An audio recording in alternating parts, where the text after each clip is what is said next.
ಕಾಯಮಾದಂಥ ಒಂದು ವಿಚಾರಗಳನ್ನು ಪ್ರಸ್ತುತ ಮಾಡುವಂಥ ಒಂದು ಇವು ಮ್ಯೂಸಿಯಂ ಎಲ್ಲ ಆಗಬೇಕು, ಅದು ಇತ್ತು. ಆ ಪ್ರಸ್ತಾವನೆಯನ್ನು ಅವರು ಅವತ್ತು ಆಫರ್ ಕೊಟ್ಟಿದ್ದಾರೆ.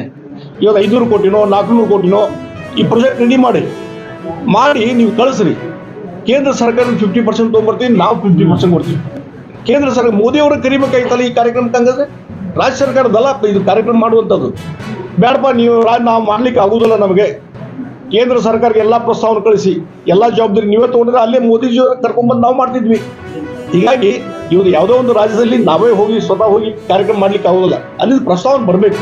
ಅದಕ್ಕಾಗಿ ಆ ರೀತಿ ಪ್ರಸ್ತಾವನೆ ಕಲಿಕ್ಕೆ ಹೆದರಿಕೆ ಅವರಿಗೆ. ಮತ್ತು ಕೇಂದ್ರ ಸರ್ಕಾರ ಬಂದು ಮಾಡಕತ್ರ ಅದು ಹೆದರಿಕೆ ಐತೆ ಅವರಿಗೆ. ಆ ಹಿನ್ನೆಲೆಯಲ್ಲಿ ಇದೊಂದು ಕಾಂಗ್ರೆಸ್ ಪಾರ್ಟಿಯ ಹಾಯ್ ಡ್ರಾಮಾ, ರಾಜಕೀಯ ಡ್ರಾಮಾ ಆಗಿದೆ ಇದು. ಇದರಿಂದ ಜನ ಮೆಚ್ಚುವುದಿಲ್ಲ ಮತ್ತು ಮಹಾತ್ಮ ಗಾಂಧೀಜಿಯವರಿಗೆ ಇದರಿಂದ ಯಾವುದೇ ರೀತಿ ಗೌರವ ಕೊಡುವಂಥ ಕೆಲಸ ಕಾಂಗ್ರೆಸ್ ಪಾರ್ಟಿಯವರು ಮಾಡಲಿಲ್ಲ ಅಂತ ಹೇಳ್ತಾರೆ.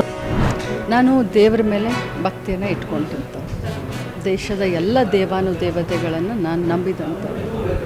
ಅವ್ರು ಬಹಳಷ್ಟು ಹೇಳ್ತಾ ಇದ್ದಾರಲ್ಲ, ನಾನು ಅಂದೆಲ್ಲ ಅಂತ ಹೇಳಿ. ಕಾನೂನು ಒಂದು ಕಡೆ, ಕಾನೂನು ತನ್ನ ಪ್ರಕ್ರಿಯೆ ಮಾಡುತ್ತೆ. ಏನು ವೈಭವೀಕರಣ ಮಾಡ್ಕೊಳ್ತಾ ಇದ್ದಾರಲ್ಲ, ನಾನು ಇಷ್ಟೇ ಅವ್ರಿಗೆ ಹೇಳ್ತಾ ಇದ್ದೀನಿ, ಇದು ಸವಾಲು ಅಲ್ಲ, ಅಥವಾ ಅವರಿಂದ ನನ್ನ ಜವಾಬನ್ನು ಬಯಸಲ್ಲ. ಅಂಥ ಒಂದು ದುರ್ಬುದ್ಧಿ ಇದ್ದಂಥ ಮನುಷ್ಯನಿಂದ ನಾನು ಜವಾಬನ್ನು ಕೂಡ ಬಯಸೋದಿಲ್ಲ. ಆದರೆ ಜನರನ್ನು ದಿಕ್ಕು ತಪ್ಪಿಸುವಂಥ ಕೆಲಸ ಮಾಡ್ತಾ ಇದ್ದಾರೆ, ಜನರ ಕಣ್ಣಿಗೆ ಮಣ್ಣೆರ್ಚುವಂಥ ಕೆಲಸ ಮಾಡ್ತಾ ಇದ್ದಾರೆ. ಅವರ ಕಾರ್ಯಕರ್ತರಿಗೆ, ಅವರ ನಾಯಕರಿಗೆ ಏನು ದಿಕ್ಕನ್ನು ತಪ್ಪಿಸುವಂಥ ಕೆಲಸ ಮಾಡ್ತಾ ಇದ್ದಾರೆ. ನೀವು ದೇವರನ್ನು ಭಾಳಷ್ಟು ನಂಬಿದ್ದೀರಾ ಸಿಟಿ ರವಿ ಅವರೇ. ಧರ್ಮಸ್ಥಳ ತಮ್ಮ ಊರಿಗೆ ತುಂಬ ಹತ್ತಿರ ಇದೆ. ಇಡೀ ರಾಜ್ಯದ ಜನ, ದೇಶದ ಜನ ಧರ್ಮಕ್ಕೆ ಇನ್ನೊಂದು ಹೆಸರು ಧರ್ಮಸ್ಥಳ ಅಂತ ಹೇಳ್ತೀವಿ.